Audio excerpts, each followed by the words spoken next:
विश्व के सभी मेरे साथियों को राजरत्न अंबेडकर की ओर से जय भीम, नमो बुद्धाय। द अनटोल्ड अंबेडकर के 13वें भाग में आप सभी लोगों का स्वागत है। डॉक्टर बाबा साहब अंबेडकर जी ने भारत का ही नहीं बल्कि विश्व का सर्वोत्तम ऐसा संविधान भारत को निर्माण करके दिया। लेकिन आज भी भारत के सवर्ण जो है, ब्राह्मण जो है, ये भारत के संविधान को नहीं मानते। 26 जनवरी 1950 को लागू हुआ यह संविधान दूसरे ही दिन दिल्ली में जलाया गया। 2018 में हम लोगों ने देखा कि भारत के ब्राह्मणों ने संविधान को जलाया। आखिर क्यों भारत के ब्राह्मण भारत के संविधान को नहीं मानना चाहते? मैं आपको भारत के संविधान का आर्टिकल 13 आप लोगों को दिखाना चाहता हूं। क्यों भारत का ब्राह्मण भारत के संविधान को नहीं मानना चाहता? आर्टिकल 13 में डॉक्टर बाबा साहब अंबेडकर लिखते हैं, इंग्लिश में मैं ये पढ़ूंगा, उसका अर्थ मैं आपको हिंदी में समझाता हूं। Laws inconsistent with or in derogation of the fundamental rights. Article 13, all laws in force in the territory of India immediately before the commencement of this constitution, insofar as they are inconsistent with the provision of this part, shall, to the extent of such inconsistency, be void. बाबा साहब Ambedkar article 13 Bharat के संविधान के article 13 में लिखते हैं कि यह संविधान लागू होने से पहले, भारत का संविधान लागू होने से पहले भारत में जितने भी कानून हैं, जितने भी प्रथाएं हैं, जितने भी इस देश के भूमि के ऊपर प्रथाएं लागू है, मैं आज से उसको शून्य घोषित करता हूं।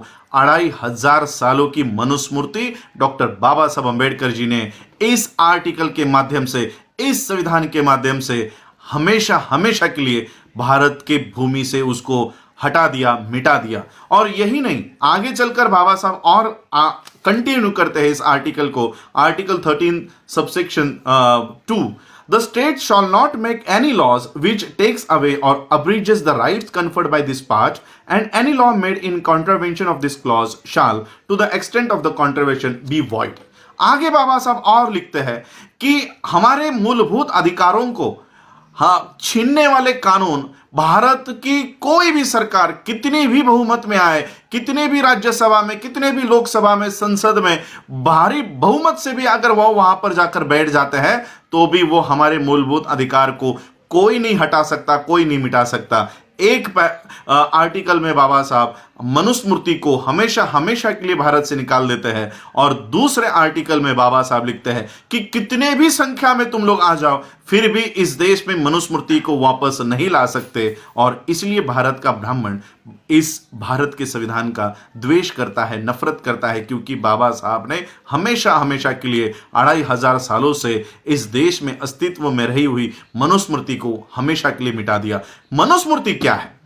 अब हम लोग देखते हैं कि मनुस्मृति और संविधान क्या है, इसका कंपैरिजन करके देखते हैं। वैसे तो इन दोनों की तुलना कभी हो नहीं सकती, लेकिन दोनों के कानून में, भारत के संविधान के कानून में और मनुस्मृति के कानून में भारत के लोगों के साथ क्या व्यवहार हुआ करता था, इसका उदाहरण हम लेते हैं खुद डॉक्टर बाबा साहब अंबेडकर जी के लिखे हुए वेटिंग फॉर वीजा, जिसमें खुद बाबा साहब अंबेडकर जी को क्या भुगतना पड़ा था वो बाबा साहब ने लिखा हुआ है। अब हम अपने मूल विषय के ऊपर आते हैं, द अनटोल्ड अंबेडकर। ये तो बाबा साहब ने ऑलरेडी बताया हुआ है, लेकिन इन बातों को आगे लेकर नहीं आते, इसलिए यह भाग मैं अनटोल्ड अंबेडकर में शामिल कर रहा हूं।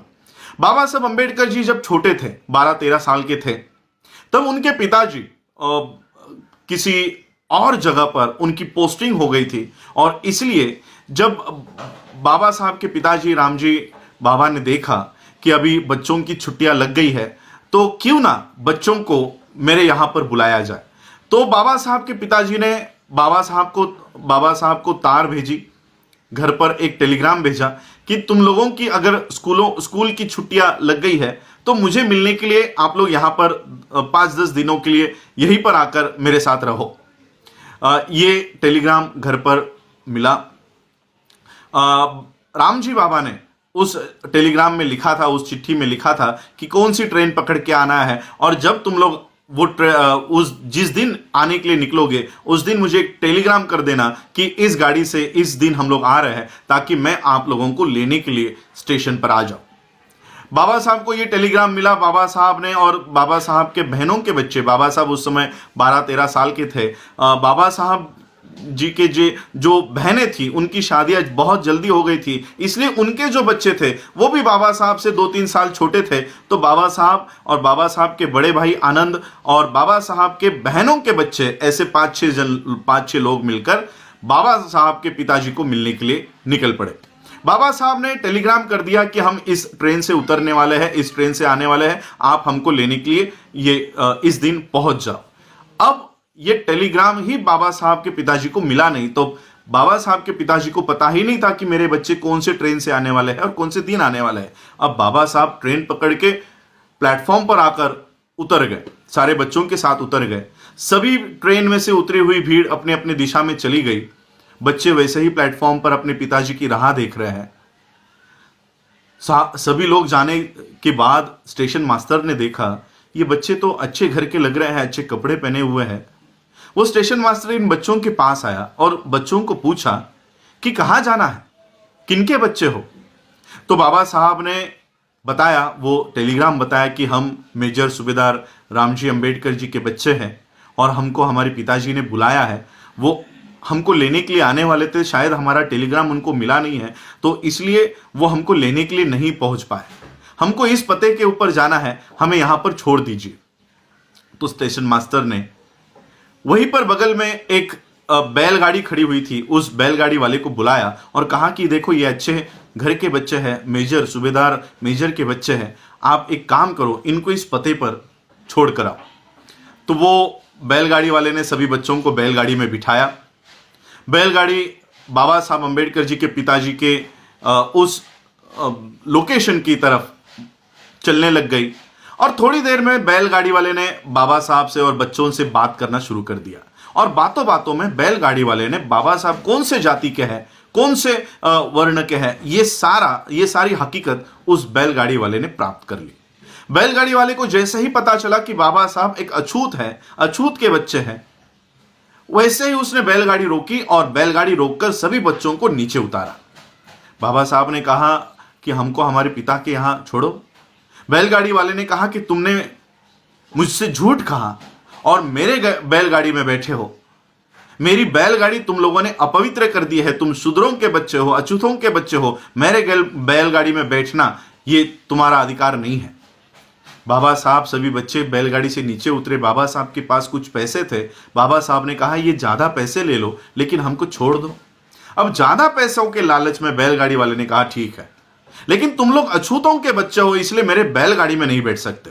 तुम मेरे बैलगाड़ी के पीछे पीछे चलते चलते आओ और जब तुम थक जाओ तब मुझे बता देना, तुमको मैं बैलगाड़ी में बिठा दूंगा और मैं बैलगाड़ी से नीचे उतर के ये बैलगाड़ी आगे लेकर जाऊंगा। तुम अछूतों के बच्चे हो इसलिए मैं तुम्हारे बगल में नहीं बैठ सकता।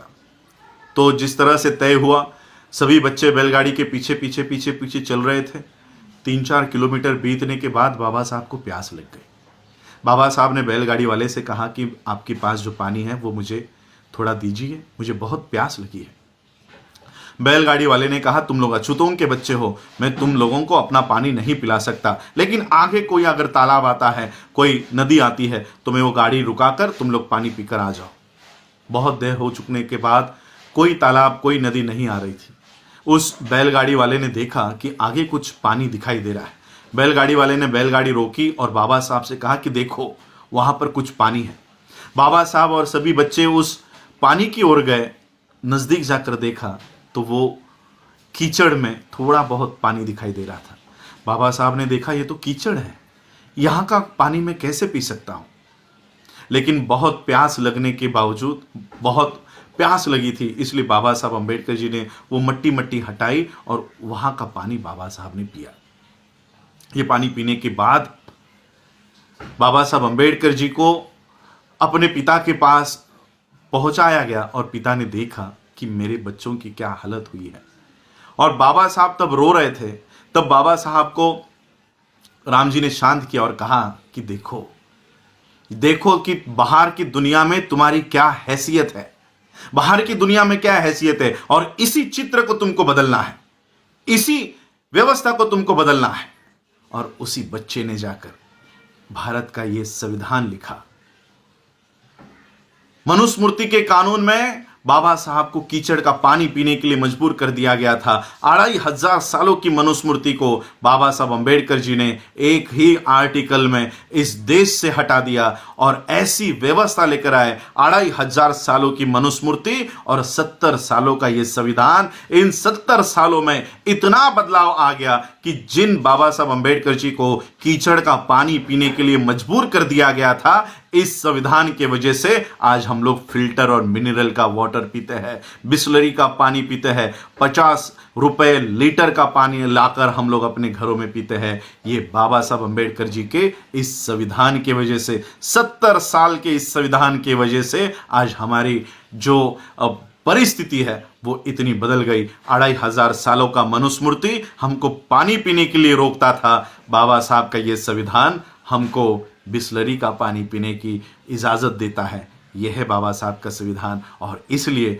बाबा साहब के इस संविधान से आज भी ब्राह्मण नफरत करता है। आप लोगों ने मुझे सुना, उसके लिए आभार, धन्यवाद। जय भीम, जय भारत, जय बुद्ध, जय संविधान।